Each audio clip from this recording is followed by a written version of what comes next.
दोस्तों, आपकी favourite show Anupama में कहानी किस तरह आगे बढ़ रही है, चलिए बात करते हैं। नमस्कार, आप देख रहे हैं बॉलीवुड स्पाई। दोस्तों, हमने पिछले एपिसोड में देखा कि वनराज और अनुपमा किस तरह कैफे का प्रमोशन करने के लिए रास्ते पर मोहल्ले में कैफे के पैम्पलेट्स बांटते हैं और वहां पर पारितोष की सासू माँ राखी दवे देखती हैं और उसे इंसल्टिंग लगता है ये सब कुछ।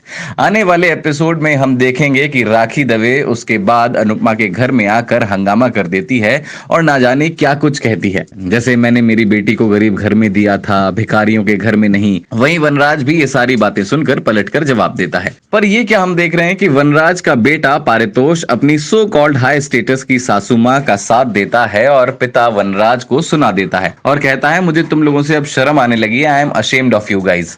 अनुपमा को बहुत बुरा लगता है और वो कहती है, किस बात की शर्म? तेरे पापा खून पैसा एक करके दो रोटी कमाने की कोशिश कर रहे हैं, उसकी शर्म? या फिर एक परिवार के बड़े छोटे मिलकर मेहनत करके जी जान लगाकर कुछ करने की कोशिश कर रहे हैं, पहचान बनाने की कोशिश कर रहे हैं, उस बात की शर्म आती है तुझे?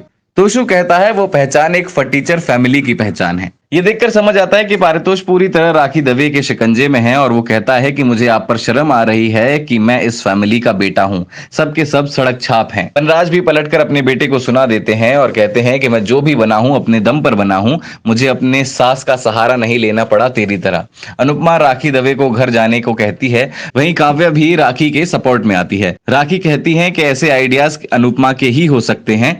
अनुपमा ऐसी औरत है जिसने जिंदगी भर दाल चावल और झाड़ू मारा हो, मसाले कूटे हों और अब खुद को टॉपर समझ रही है। राखी यहीं नहीं रुकी, राखी की और हद बढ़ गई। उसने कहा अनुपमा को कि पहले पति के साथ रहना नहीं आया और अब पति को छोड़ना नहीं आ रहा है। क्यों उसकी जिंदगी में जबरदस्ती घुस के दोस्त बनने की कोशिश कर रही हो? एक लड़का लड़की दोस्त बन सकते हैं पर एक एक्स हस्बैंड और एक एक्स वाइफ कभी नहीं बन सकते दोस्त। वहीं काव्या अनुपमा को चालू औरत कहती है, लेकिन दोस्तों हैरानी की बात यह है कि आखिर वनराज क्यों चुप बैठा था? वहीं काव्या इल्जाम लगाती है कि अनुपमा मेरा पति चुराने की कोशिश करती है। आखिर वनराज बोल ही पड़ता है और कहता है, अनुपमा और मैं दोस्त हैं, और कहता है, ये डायलॉग मार मार के थकती नहीं हो क्या तुम?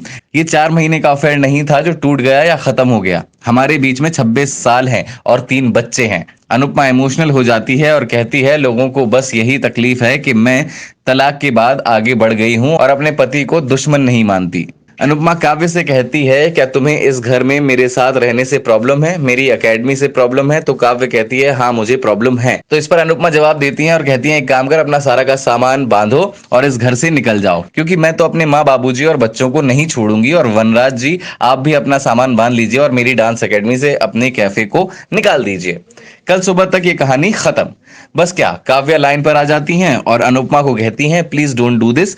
हम कहाँ जाएंगे, कहाँ खाएंगे, क्या कमाएंगे? यानी कि काव्य गिड़गिड़ाने लगती है। ये बातें सुनकर अनुपमा पिघल जाती हैं और ये भी कहती हैं कि अच्छे लोगों को इतना मत सताओ कि वो अच्छाई छोड़ दें। अब दोस्तों देखते हैं आगे क्या होगा। यहाँ पर अनुपमा के लिए बार बार मुश्किलें बढ़ती जाती हैं, लेकिन अनुपमा अपनी समझदारी और सूझबूझ से सब कुछ हैंडल कर रही हैं। लेकिन आखिर कब तक, ये देखना होगा। अभी के लिए इतना ही। देखते रहिए बॉलीवुड स्पाई।